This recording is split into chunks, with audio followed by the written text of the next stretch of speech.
Buffalo Hip-Hop, the unsigned city, full of untold stories, careers that came and went. All we wanted was a chance and an opportunity to prove the critics wrong. Somebody can make it. I was born on these streets years ago. I was the king of the neighborhood. Last on my feet, I was elite. I was the star of the show. Ladies and gentlemen, I'd like to welcome you to Who's the Boss? Volume 1, starring Kulu. I was born 1984, November 11th, Buffalo, New York, 117 Hempstead, Langfield Projects. I hustle to survive, I fought to stay alive, I sacrificed my life. Murder, money, power, respect. I make the wrong move, that can be my death. That's the life of a hustler, life of a hustler. That's the life of a hustler. That's the life of a hustler. That's the life of a hustler. That's the life of a hustler. First of all, I'm the head goon in charge.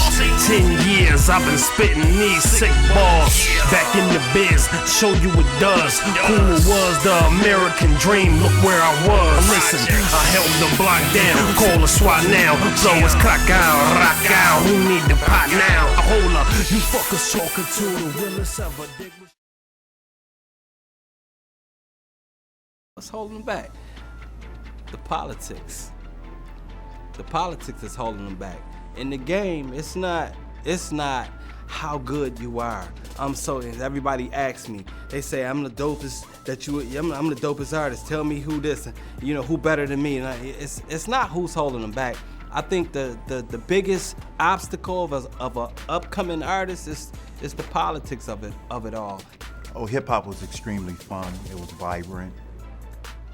There is no discovered channel. There's no avenues for the artist to be discovered here.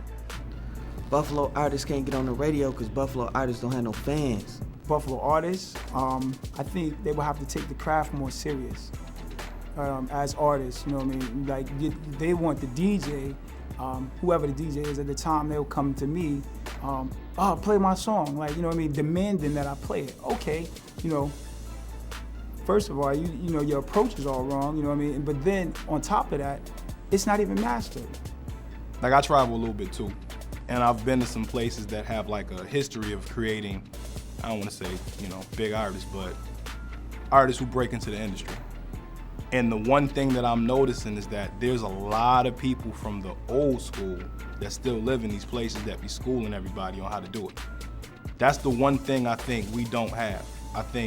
Since Rick James, Brian McKnight, I haven't met anyone that worked with any of them.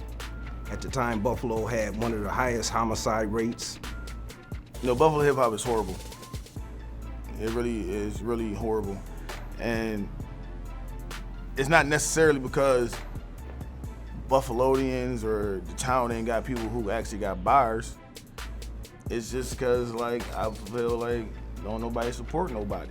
It's a small market. It's not New York City, it's not Miami, it's not LA, it's not Houston, it's a small market, you know what I mean? So a lot of people don't want to hear much from Buffalo, New York, Little Buffalo, you know what I mean? And we so close to, we in New York State, you know what I mean? We in New York State, so everything come from New York City, so they look at Buffalo, from down there, they look at Buffalo up here like the country. You can make a million freaking songs, but if nobody's hearing your music, what the fuck is the point? Then if you're doing it for a hobby, that's fine. But if you say you doing this for business purposes and to get yourself out there, how you gonna get out there if nobody ever hears your music? Well, aside from Buffalo's segregation issues, and I say segregation because everybody's so spread out. If you on the east side, or matter of fact, if you on a certain side of the east side, you won't even know it's cats 4 blocks down pumping out actual albums. It's a million rappers in Buffalo from when I was in high school, and that was a long time ago, I ain't gonna say how long. And they've been rapping, putting songs on the radio and shit, and nobody's put Buffalo on the map. Once the steel mill left, money left, and when money leave, you think of other things to do, and the other things to do was drugs, and when you sell drugs and people getting killed, the town just shut down. honestly, I haven't heard much Buffalo hip-hop at all. Buffalo hip-hop when I was coming up was dope. Had a lot of different opportunities, a lot of different outlets. A lot of people rocking, a lot of people performing. It was like a culture more so than what it is now. Buffalo do not support you. And the only way they will support you is if your name is in everybody's mouth. Whether negative or positive, that's the only way they'll support you. Sacrifice and put his own revenue, even if that's what it takes. You got to get away from Buffalo in order to get on. Unfortunately, that's the answer. What it's like being a Buffalo artist, it's extremely frustrating. You don't have a radio station that truly supports the artists. We have individual DJs on the radio station that when they get a chance the best that they can, they try and give as much exposure as they can. So shout out to DJ Bandana Black, shout out to D-Chi, who's a pioneer of Buffalo hip-hop. Shout out to other DJs, you know what I mean, like Iceberg, DJ Spin, DJ Kenny Cuts, DJ Showbiz, and anyone else who I may have not mentioned, who during their regular spins in the club, during their regular their time in the club, they play local artists. There's no type of support whatsoever from the radio to the DJs to the promoters, whatever. It's just no love as far as support in Buffalo music. And you got a lot of good artists that has the potential to make it. They don't have that extra push. You feel what I'm saying? So. Teflon, it was Freshman Gang, 30 and 30 Out, Trap Boys, White Light Pro. That was music, man. We was making hits, man. You know, that was hip hop. Now I can't talk about it right now. It's like I'm depressed. Buffalo hip hop is real. Buffalo hip hop is streets. Buffalo hip hop is RIZE and the Kulu Tephlon.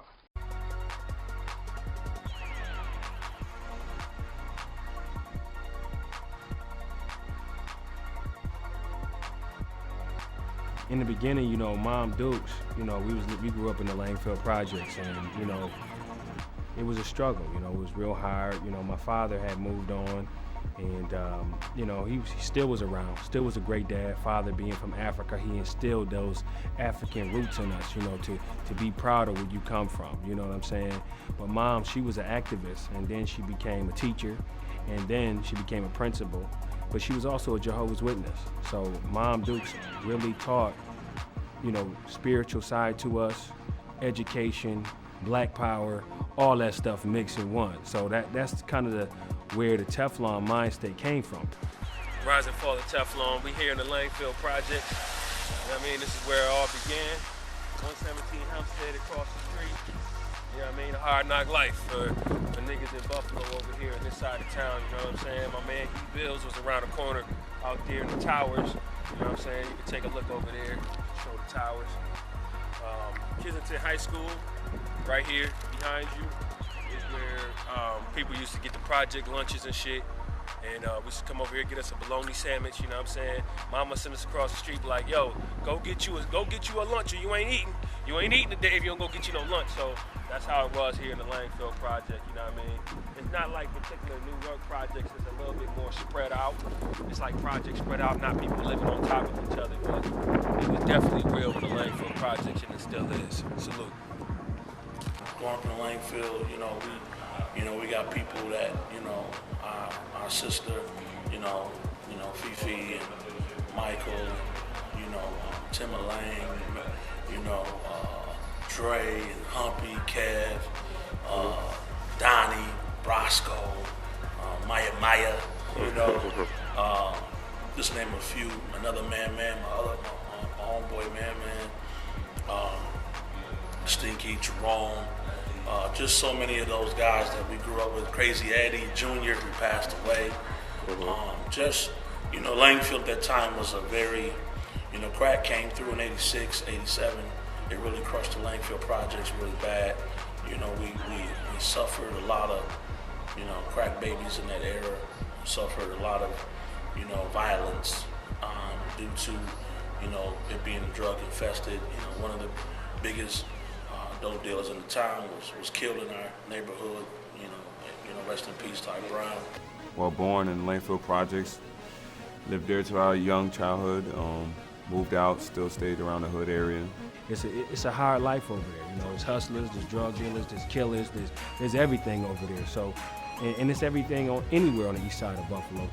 Being thrown out every other week from my house, you know, that put me in a position to sell drugs. And I wasn't the biggest drug dealer in the city, running around here, driving big whips and all that. No, my street, me being selling drugs was a short-lived situation. I was more of the guy that would knock your head off. Grew up a fan of rap, you know. Grew up a fan of rap, listening. Tupac, my favorite artist. So I loved his delivery. I loved his storytelling. I loved a lot of stuff about Pac. So me and my cousin Rock used to always go back and forth. Tupac, Biggie, who's the best? Who's the best now? At that time it was like, you know, Jay-Z, DMX, all these different rappers, and Nas. And so yeah, one day I was like, yo, Rock, I bet you I could write a better flow than you. And he was like, nah, you can't do it. So, you know, we compete again. All right, you go ahead, write yours, you know, and then the next day or whatever, we competed, you know, back and forth and just playing around with it. He challenged me. He said, you know what, man, I feel like I can make a better flow than you. And I said, well, you know, basically let's get to it. Let's see what's happening. Long story short, we both made them. They was both trash, you know what I'm saying? But we learned so much through that experience. And, you know, just to keep grinding and keep trying new things and not be afraid to be yourself. And Kyle, he's the one who really got me inspired with rapping. You know what I'm saying? Him and my cousin Rock Breeze was rapping in my basement, and they be rapping on the little computer mic jack and just be spitting, and I'm like, man, dang, you know, I'm trying to be like them. And one day I'm walking to school and I'm listening to their track. They recorded over my little Tupac mixtape I had. And I'm like, these boys can spit. And he just watched what we were doing, and he was like, you know, we started recording rap on a little computer, a tape recorder, and you know, I guess a couple cats at his school was doing the same thing. His homeboy, him start talking about it, and as they saw me and Rock, you know, spitting and writing and recording, they started doing the same thing. And that's when I met my man Cecil. Back then was called COD. And, you know, Cecil had already rapped. He was already spitting already, battling cats in the streets. They was coming up to the man trying to double, triple team him in high school. So I feel like, man, I gotta start spitting. And my brother already spit, my cousin spit, and now my man spit, my best friend spit. So I'm like, man, I gotta step up to the plate. So I started writing and going hard. And then when people would come battle, they have to battle both of us, you know what I'm saying? It started with two people. It was Kulu and Cecil.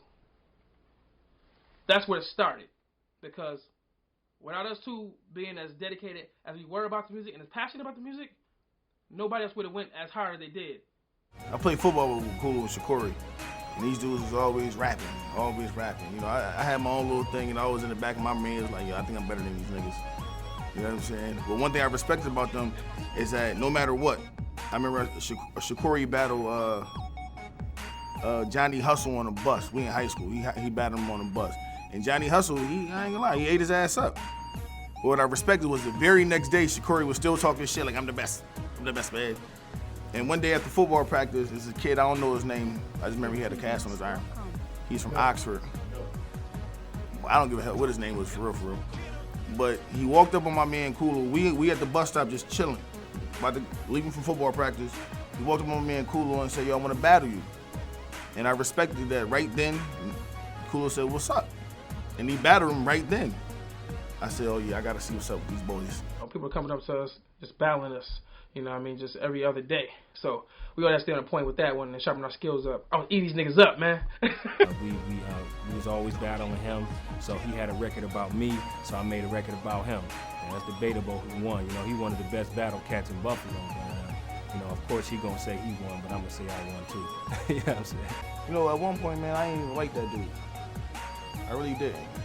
Like my freshman year in high school, you know, it was even before my freshman year in high school. And I think what it was is me and Kulu, we was one and the same person. We both came from the hood.